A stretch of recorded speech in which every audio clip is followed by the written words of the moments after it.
Maglilimang Pasko na ring wala sa tahanan.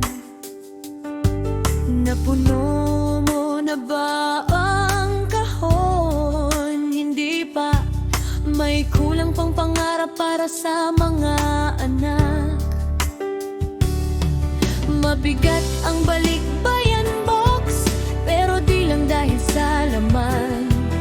Bawat kilo'y may kapalit na oras na nawala sa tahanan.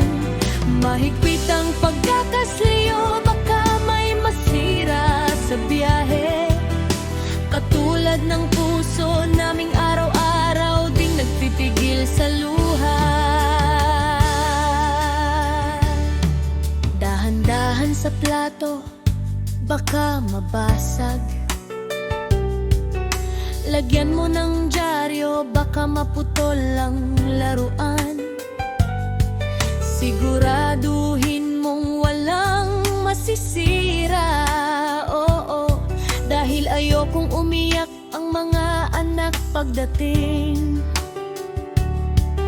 Kung gaano kasiksik ang laman ng kahon, ganon ding kasikip ang dibdib sa bawat pag-uwi na naudlot. Tep ang panlabas na panghawak, panalangin naman ang tunay na nagbubuklod. Hindi sabon ang amoy ng kahon, kundi pawis ng overtime. Hindi pa bango ang kumakapit, kundi luha ng bawat goodbye sa airport noon.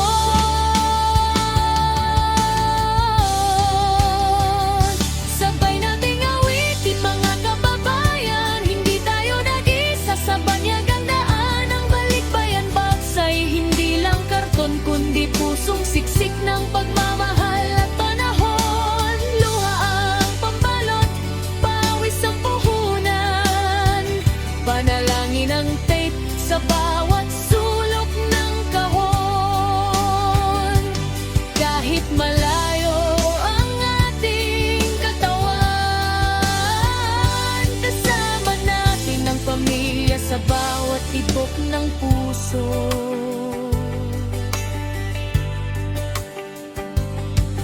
May kahong puno ng tsokolate, may kahong puno ng delata,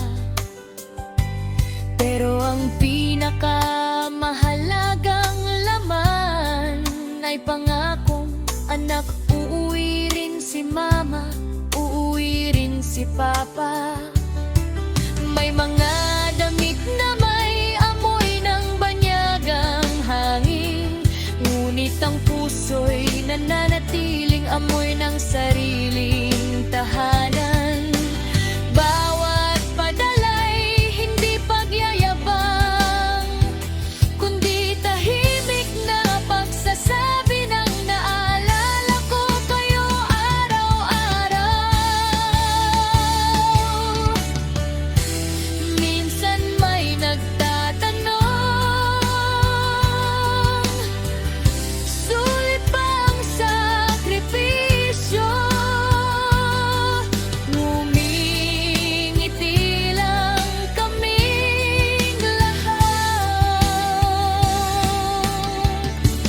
dahil ang bawat kahong ligtas na dumarating, parang kami na rin ang nakauwi.